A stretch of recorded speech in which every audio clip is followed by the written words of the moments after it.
The morning sun cast long shadows across the grounds of house as Princess walked slowly through the gardens, her walking stick tapping rhythmically against the gravel path. At 87 years old, she moved with the careful dignity of someone who had witnessed decades of royal history unfold before her eyes. The weight of a secret decision pressed heavily on her mind as she made her way toward the private sitting room where she had requested an urgent meeting with the Princess of Wales. Princess had always been considered one of the most beloved members of the royal family, known for her warmth, her dedication to charitable causes, and her unwavering loyalty to the crown. As the youngest daughter of Prince George, Duke of Kent, and Princess Marina of Greece and Denmark, she had grown up understanding the delicate balance of royal duty and personal conviction. Today, that understanding would guide her in making one of the most controversial decisions of her long life. The jewels in question had been passed down through generations, originally belonging to Queen Mary and later inherited by the Queen Mother. These were not just any pieces of jewelry. They represented centuries of royal heritage, including the famous Cambridge emerald parure, a stunning set of emerald and diamond pieces that had graced the necks and heads of queens and princesses for over 200 years. There was also the halo tiara, which had been worn by both Queen Elizabeth II and herself on her wedding day, and several other precious pieces that held immense historical and sentimental value. According to royal tradition and the late Queen Mother's will, these jewels should have been distributed among senior members of the royal family, with Queen having a legitimate claim to many of them as the current Queen consort. However, Princess had been entrusted with the responsibility of overseeing their distribution, and she had come to a decision that would send shockwaves through the royal establishment. As arrived at house that crisp autumn morning, she had no idea that her life was about to change dramatically. She had come expecting a routine visit with her beloved great-aunt, perhaps to discuss upcoming charitable events or family matters. Had always held a special place in Princess' heart, not just because of her grace and dedication to royal duties, but because of the way she had seamlessly integrated into the family while maintaining her authentic self. The sitting room was elegantly appointed with antique furniture and family photographs spanning decades of royal history. Princess gestured for to sit beside her on the silk-upholstered sofa, her expression serious but warm. The afternoon light filtered through the tall windows, creating an almost ethereal atmosphere that seemed fitting for the momentous conversation that was about to unfold. "My dear," Princess began, her voice carrying the weight of years and the gravity of her decision, "I have asked you here today because there is something of great importance that I must discuss with you, something that will require your discretion and your courage." Looked puzzled but attentive, her hands folded gracefully in her lap. She had learned over the years to read the subtle cues of royal communication, and she sensed that whatever Princess was about to share would be significant beyond anything she might have imagined. Princess rose slowly and walked to an ornate mahogany cabinet that dominated one corner of the room. With careful hands, she retrieved an antique leather jewelry box, its surface worn smooth by decades of handling. The box itself was a work of art, crafted by the finest jewelers of a bygone era, with intricate gold detailing and the royal cipher embedded in its surface. "These," she said, placing the box on the coffee table between them, "are the jewels that your grandmother-in-law, the Queen Mother, left in my care. They were meant to be distributed according to her wishes, but I have come to realize that her true intention was not necessarily what was written in formal documents, but what she expressed to me in our private conversations during her final years." His eyes widened as Princess opened the box, revealing the most spectacular collection of jewels she had ever seen outside of the crown jewels themselves. The emeralds caught the afternoon light and seemed to glow with an inner fire, while the diamonds sparkled like captured starlight. Each piece told a story of royal weddings, state dinners, and historic occasions that had shaped the monarchy for generations. "She spoke often of you, even before William brought you into our family," Princess continued, her voice filled with emotion. "She saw in you a strength and authenticity that reminded her of herself in her younger days. She believed that these jewels should go to someone who would honor their history while creating new memories worthy of their legacy." Felt overwhelmed by the magnitude of what was being offered to her. She understood the implications immediately. Accepting these jewels would be seen as a snub to Queen, who had every right to expect them as the wife of the reigning monarch. The political ramifications within the royal family could be severe, potentially creating rifts that might take years to heal. "Princess," said carefully, I am deeply honored by your faith in me, but surely these pieces should go to Queen. As the Queen consort, she has a rightful claim to the Queen Mother's jewels. Princess's expression grew more determined, and she leaned forward slightly.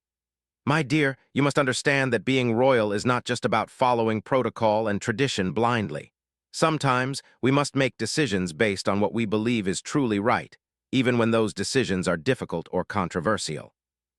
She went on to explain that the Queen Mother had expressed concerns about the future of the monarchy during their private conversations in her final years. She had worried about maintaining the institution's connection to the British people and ensuring that the royal family remained relevant and respected in a rapidly changing world. The Queen Mother had seen in someone who could bridge the gap between tradition and modernity, between the aristocratic roots of the monarchy and its democratic future. She specifically mentioned that she hoped these jewels would one day be worn by someone who truly understood their significance, not just their monetary value, Princess revealed.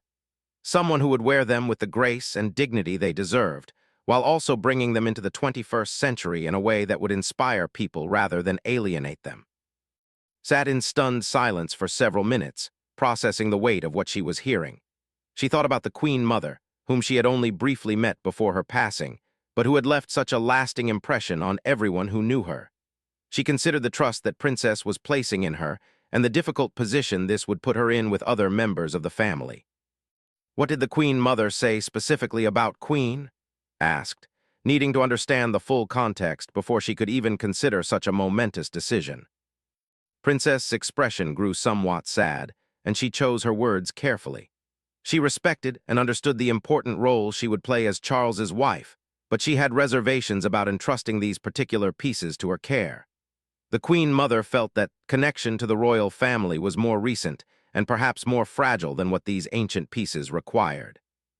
The afternoon wore on as Princess shared more details about the Queen Mother's wishes and her own reasoning for making this unprecedented decision. She spoke about the changing nature of the monarchy, the importance of public perception, and her belief that represented the best hope for the royal family's future relevance and respect among the British people. As the sun began to set over the grounds of house, found herself facing a decision that would define her role within the royal family for generations to come. She understood that accepting these jewels would be seen as a bold statement about her position within the hierarchy, but she also recognized the profound responsibility that came with such a gift. The weight of royal history seemed to settle around her shoulders as she looked once more at the magnificent pieces spread before her, each one whispering stories of queens and princesses who had worn them before her, each one carrying the hopes and dreams of a monarchy that had survived for over 1,000 years. Spent the following 3 days in deep contemplation, unable to share the monumental secret that Princess had entrusted to her. The weight of the decision pressed upon her consciousness during every waking moment, from her morning duties at Adelaide Cottage to her evening conversations with William. She found herself studying her reflection in mirrors throughout Kensington Palace, imagining how the historic jewels might look adorning her neck and wrists, while simultaneously questioning whether she had the right to accept such an extraordinary inheritance.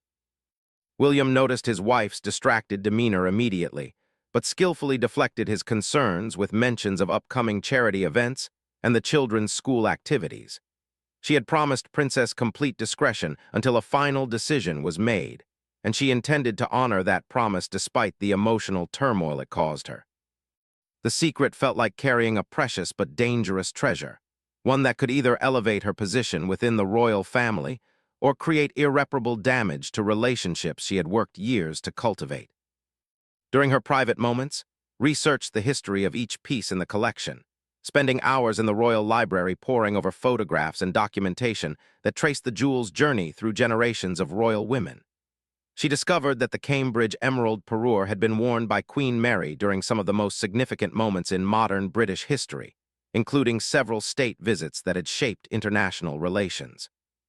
The tiara had graced the heads of princesses during their wedding days, and the brooches had been worn to commemorate everything from royal births to national celebrations. Each piece seemed to carry with it the essence of the women who had worn it before, their hopes, their struggles, and their triumphs woven into the very fabric of the monarchy itself. Began to understand why the Queen Mother had been so particular about their future custodian. These were not simply expensive accessories, but tangible connections to the soul of the British royal family. On the fourth day after her meeting with Princess, received an unexpected invitation to join Queen for afternoon tea at Clarence House. The timing felt ominous, and wondered if somehow word had leaked about the secret meeting at House. As she prepared for the encounter, she carefully selected her outfit and jewelry, choosing pieces that were elegant but not ostentatious, wanting to strike the right tone for what might prove to be a difficult conversation. Clarence House had been beautifully restored under direction, blending traditional royal grandeur with her personal taste for comfortable elegance. The Queen Consort received in her private sitting room, a space filled with family photographs, well-loved books, and the subtle touches that made it feel more like a home than a royal residence. Appeared relaxed and welcoming, but detected an undercurrent of purpose in her demeanor that suggested this was not merely a social visit. "My dear, how lovely to see you," said warmly, gesturing toward a chair positioned near the fireplace. "I do hope you'll forgive the informality, but I felt we needed to have a proper conversation without all the usual protocol and ceremony." As they settled into comfortable chairs with their tea, his expression grew more serious. "I understand you've been spending time with Princess recently," she began, her tone carefully neutral. "She's such a wonderful woman, isn't she? So full of stories about the family's history." Felt her heart rate quicken, but she maintained her composure. "Yes, Princess has always been so kind to me. Her knowledge of royal tradition is remarkable." Nodded thoughtfully, stirring her tea with deliberate precision. "Indeed it is. She's been entrusted with many family responsibilities over the years, some of which require rather delicate handling." She paused, allowing the implication to settle between them before continuing. "I imagine she's shared some interesting perspectives with you about family heirlooms and their proper custodianship." The directness of the statement caught off guard, though she tried not to let her surprise show. It was clear that knew something about the meeting at House, though couldn't determine how much information she actually possessed. "Princess has indeed shared some fascinating stories about royal jewelry and its history," replied carefully. "The pieces in the royal collection are truly extraordinary." Set down her teacup and leaned forward slightly. "I'm going to speak plainly because I believe honesty serves us all better than diplomatic dancing around sensitive subjects. I know that has approached you about the Queen Mother's jewelry collection. I also know that she's offered you pieces that would traditionally be expected to come to me as Charles's wife." Felt a flush of heat rise in her cheeks, but she forced herself to maintain eye contact with the Queen Consort. The moment of truth had arrived sooner than she had anticipated, and she realized that her response would shape not only her relationship with, but potentially her entire future within the royal family. "I see that my suspicions are correct," continued, interpreting his expression accurately. "Please don't think that I'm angry with you, my dear. This situation is not of your making, and I understand the difficult position has placed you in." What followed was perhaps the most honest conversation had ever had with any member of the royal family. Spoke openly about her own relationship with the Queen Mother, acknowledging that, while there had been respect between them, there had never been the warm closeness that the Queen Mother had shared with other family members. She admitted that she had always known her position as an outsider who had married into the family later in life would affect how she was perceived and what she might inherit. "The truth is," said, "I have never expected to inherit the Queen Mother's most precious pieces. I understood from the beginning that my relationship with this family would be different from those who were born into it or married into it at a younger age." Her voice carried a note of resignation, but also acceptance. "What concerns me is not that wants to give those pieces to you, but rather the way she's chosen to go about it." Explained that the secretive nature of Princess' approach threatened to create exactly the kind of family division that could damage the monarchy's public image. She had learned through her years as Charles's wife that the royal family's strength lay in its unity, and that private disagreements had a way of becoming public scandals if not handled carefully. "If believes you should have those pieces, then perhaps she's right," said, surprising with her gracious attitude. "You have certainly proven yourself to be a worthy member of this family, and your connection to the British people is undeniable. But this decision should be made openly, with the full knowledge and support of the family, not through secretive midnight meetings that could be misinterpreted by the press or the public." Found herself moved by unexpected generosity and wisdom. She had expected anger or resentment, but instead found understanding and a genuine concern for the families. It made her realize that the decision she was facing was about more than just accepting beautiful jewelry. It was about how the royal family would handle succession and inheritance in the modern era. "What do you think I should do?" asked, grateful for the opportunity to finally discuss the dilemma with someone who understood its full implications. Smiled, and for the first time during their conversation, her expression was completely relaxed. "I think you should accept those jewels, but I think you should do it in a way that honors both wishes and the family's need for unity. And I think we should work together to make sure this transition happens in a way that strengthens rather than divides us." The conversation continued for another hour, during which outlined a plan that would allow to receive the Queen Mother's jewels while maintaining family harmony and public respect. It was a solution that demonstrated the Queen Consort's political acumen and her genuine commitment to the monarchy's future success. As left Clarence's house that evening, she felt as though a tremendous weight had been lifted from her shoulders. The decision that had seemed so fraught with danger just hours before now appeared to offer an opportunity for the royal family to demonstrate its ability to adapt and evolve while maintaining its essential traditions.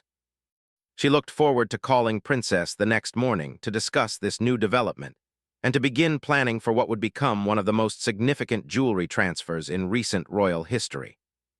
The following morning brought an unexpected complication that would test the fragile alliance and had formed the previous evening. As prepared to call Princess to discuss the new arrangement, her private secretary informed her that several members of the extended royal family had been making inquiries about recent meetings and the status of the Queen Mother's jewelry collection. Word was spreading through the tight-knit royal circle, despite everyone's best efforts at discretion.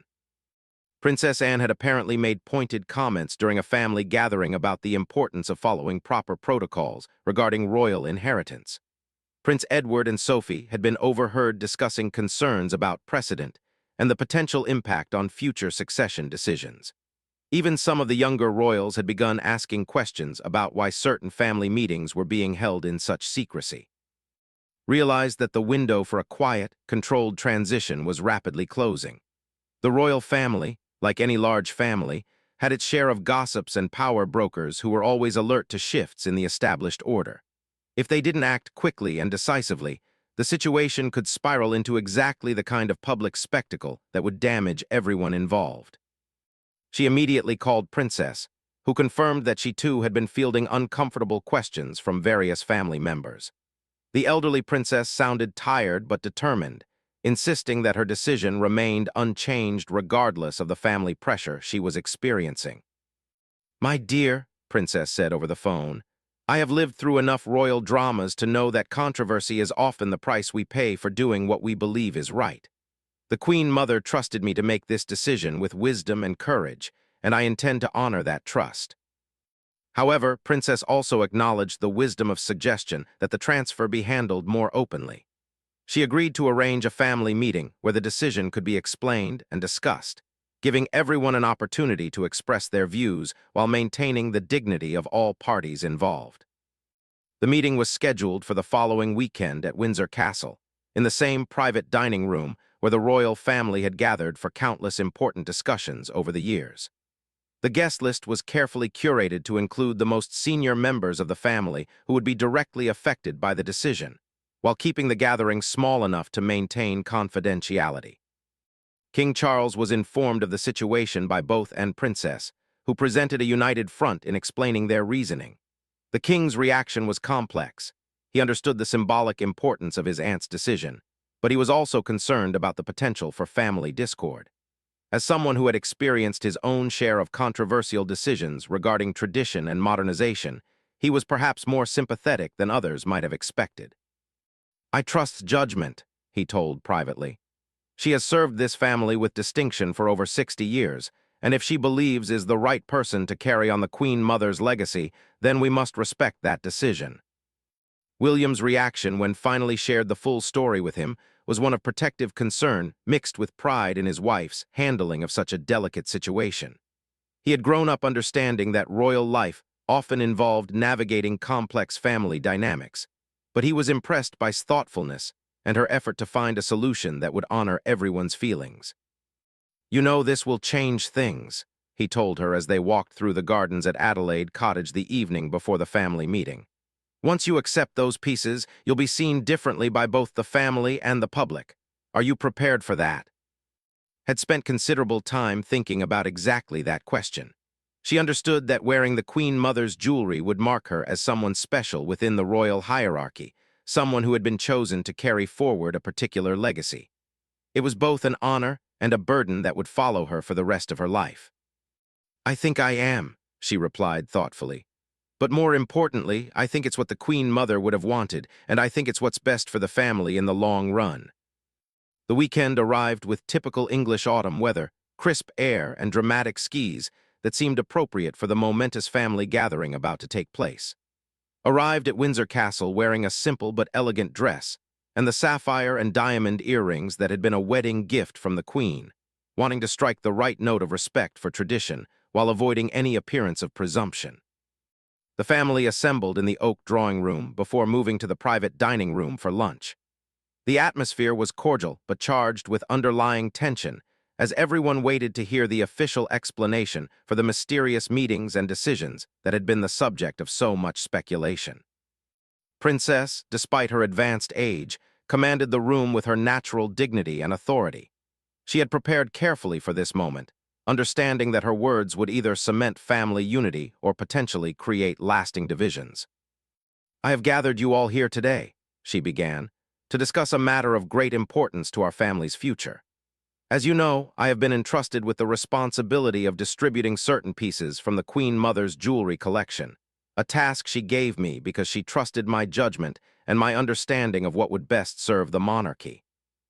She went on to explain her reasoning for choosing as the primary recipient of the most significant pieces, emphasizing the Queen Mother's own expressed wishes and her concerns about the future of the royal family's connection to the British people. Princess spoke eloquently about grace under pressure, her authentic connection to people from all walks of life, and her understanding of how to balance tradition with modernity. "This decision is not meant to diminish anyone else's value to our family," Princess continued, looking around the room to make eye contact with each person present. "Rather, it reflects my belief, shared by the Queen Mother, that these particular pieces will serve their highest purpose in care." The discussion that followed was frank but respectful. Princess Anne expressed concerns about setting precedents that might affect future inheritance decisions. Prince Edward questioned whether such a significant transfer should have been discussed more broadly before being decided. Some of the younger family members worried about public perception and media reaction. However, as the conversation continued, it became clear that most family members respected Princess's right to make this decision and appreciated the thoughtful way, and had worked together to find a solution that honored everyone's dignity. Queen's public support for the decision proved crucial in building family consensus. Her gracious acceptance of the situation and her emphasis on family unity helped others see that this was not about winners and losers, but about what was best for the monarchy as a whole. By the end of the afternoon, the family had reached an agreement on how the transfer would be handled. There would be a private ceremony where Princess would formally present the jewels too, followed by a carefully managed public announcement that would emphasize the continuity of royal tradition rather than any suggestion of controversy or division. The ceremony itself was planned for the following month, giving everyone time to prepare and ensuring that the announcement would be made in a controlled manner that would minimize speculation and maximize the positive aspects of the story. As the family gathering concluded, felt a profound sense of gratitude for the way everyone had come together to support what could have been a divisive decision. She understood that this experience had taught her valuable lessons about royal leadership and the importance of handling sensitive situations with transparency and respect for all parties involved. The final piece of the puzzle would be managing the public announcement and the inevitable media attention that would follow. But for now, felt confident that the family had found a way to honor the Queen Mother's wishes while maintaining the unity and dignity that the monarchy required to continue serving the British people effectively. The formal ceremony took place on a perfectly crisp November morning at Palace, in the private blue drawing room where so many significant royal moments had unfolded over the centuries. The guest list was limited to immediate family members, ensuring intimacy while maintaining the gravitas appropriate for such a historic transfer. Photographers from the royal household were present to document the moment for the official archives, creating a permanent record of this unprecedented gesture. Had chosen to wear a midnight blue dress by one of her favorite designers, elegant and timeless in style, with her hair arranged in a classic chignon that would showcase the jewelry to its best advantage.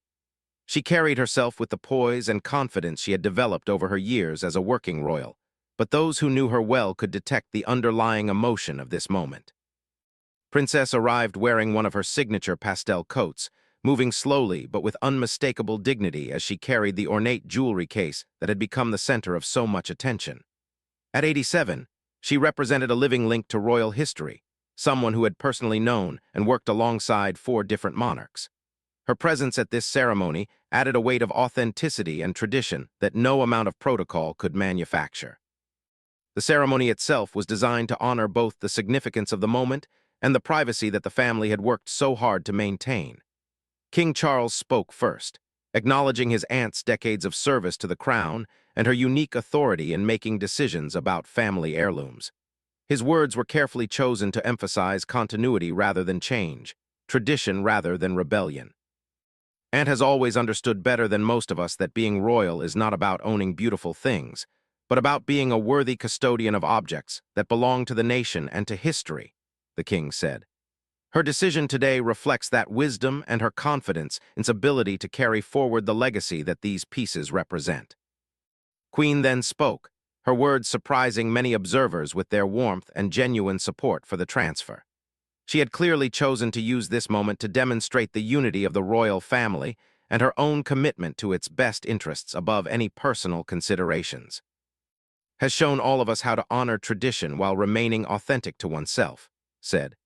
The Queen Mother would be delighted to know that these treasures will be worn by someone who understands their true value lies not in their material worth, but in their ability to connect us to our history and to the people we serve. When Princess finally opened the jewelry case and began presenting each piece the room fell completely silent except for the gentle ticking of an antique clock on the mantelpiece. The Cambridge emerald parure caught the morning light streaming through the tall windows, sending sparkles of green fire across the walls. The halo tiara sat nestled in its custom-fitted case, waiting to crown another generation of royal occasions. As Princess placed the emerald necklace around its neck, she whispered words that only could hear, passing along not just jewelry but the wisdom and hopes of the women who had worn these pieces before. Felt the weight of centuries settling on her shoulders, but it was a comforting weight, like being embraced by the ghosts of royal history. The formal photographs that followed captured not just a transfer of property, but a passing of responsibility from one generation to another. Stood beside Princess, both women representing different eras of royal service, but united in their commitment to the institution they served. The images would later become some of the most treasured in the royal collection, marking a moment when tradition and innovation found perfect balance.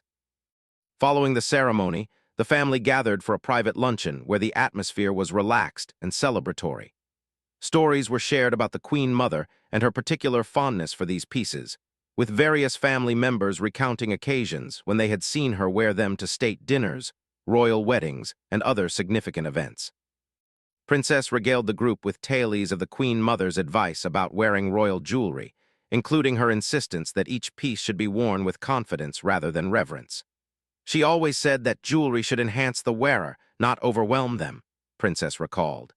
And she believed that the most important accessory any royal could wear was their genuine connection to the people they served.